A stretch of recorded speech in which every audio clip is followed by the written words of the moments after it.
Shalom manusia Allah yang perkasa.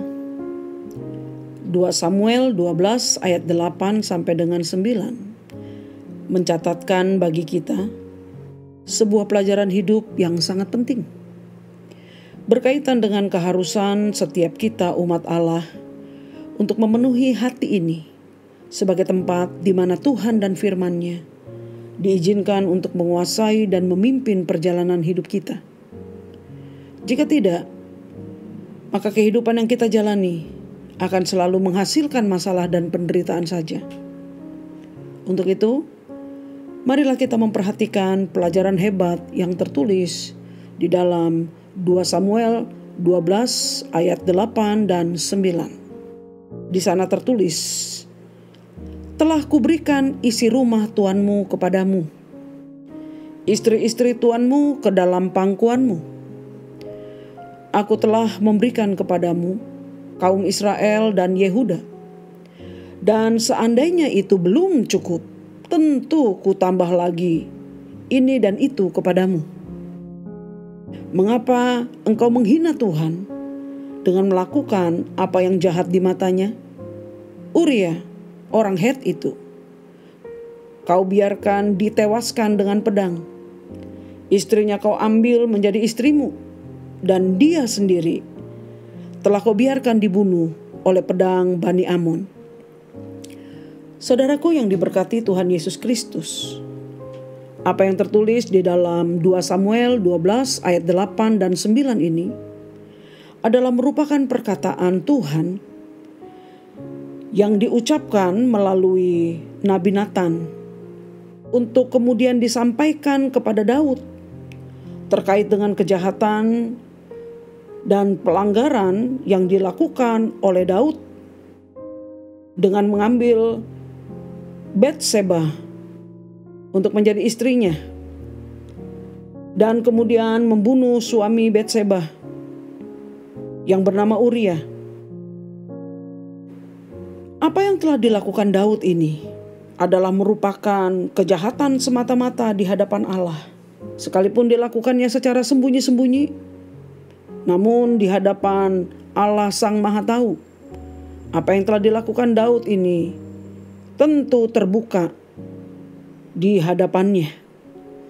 Oleh karena itu, saudaraku, melalui Nabi Nathan, Allah telah menegur kejahatan yang telah dilakukan oleh Daud. Dalam kasih setia dan anugerahnya kepada Daud, Allah mengungkapkan kekecewaan hatinya terhadap kelakuan Daud yang dikasihinya, yang menghina firman-Nya, yang menghina anugerah kasih setianya kepada Daud. Melalui Nabi Nathan, Allah mengatakan kepada Daud, "Apakah lagi yang tidak kuberikan kepadamu, Daud? Dalam segala hal. Namun sekiranya itu pun dirasakan masih kurang oleh Daud, Tuhan tak berkeberatan untuk menambahkannya kepadanya." Kemudian dilanjutkan, "Tetapi janganlah engkau menghinaku dengan melakukan segala sesuatu yang tidak sesuai dengan firman-Ku." Sebab apa yang dilakukan Daud terkait dengan membunuh Uria, mengambil Batseba, istri Uria, adalah merupakan kejahatan, perbuatan yang sama sekali berbeda dengan apa yang dikehendaki Tuhan melalui firman-Nya. Oleh karena itu, saudara, pelanggaran dan kejahatan Daud telah membuat Daud menerima hukuman daripada Allah. Melalui Nathan, Allah mengatakan kepada Daud sebagai hukuman atas kejahatan dan pelanggaran Daud karena bersikap menghina Tuhan dan menolak mengikuti kebenaran firman-Nya. Allah berkata bahwa pedang tidak akan menyingkir dari keluarga dan keturunan Daud sampai selama-lamanya. Itu artinya akan selalu ada perang di keluarga Daud dan seluruh keturunannya sampai selama-lamanya. Kemudian ketika kejahatan Daud mengambil Batseba, istri Uria itu, dan kemudian membunuh Uria suaminya, ketika kejahatan itu dilakukan secara sembunyi-sembunyi oleh Daud, maka Tuhan membalas Daud dengan membuat dan mengizinkan pada waktunya istri-istri Daud akan diambil di depan mata Daud untuk kemudian secara terang-terangan akan ditiduri di hadapan semua orang.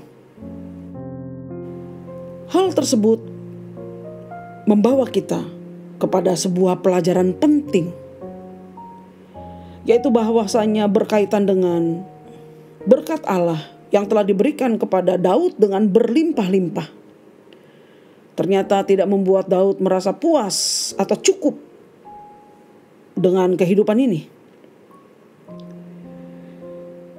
Itu mengajarkan kepada kita bahwa merasa cukup atau puas dalam hidup ini memang tidak pernah terletak pada banyaknya barang-barang mewah atau materi berlimpah yang kita miliki,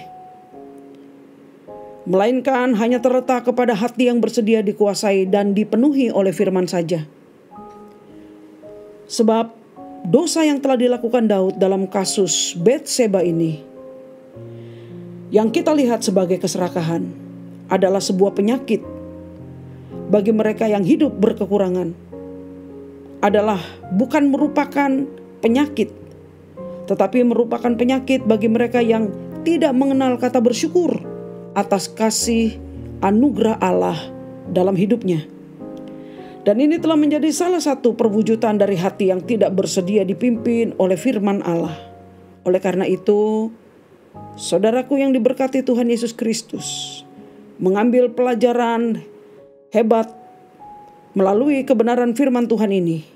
Pesan penting Tuhan bagi kita adalah tetaplah bertumbuh di dalam kesediaan untuk senantiasa diisi, dipenuhi, dan dipimpin oleh firman-Nya. Sebab hanya dengan firman di dalam kitalah, maka kita baru akan dapat menikmati apa itu arti cukup yang sebenarnya dalam hidup ini. Tuhan Yesus memberkati kita. Amin.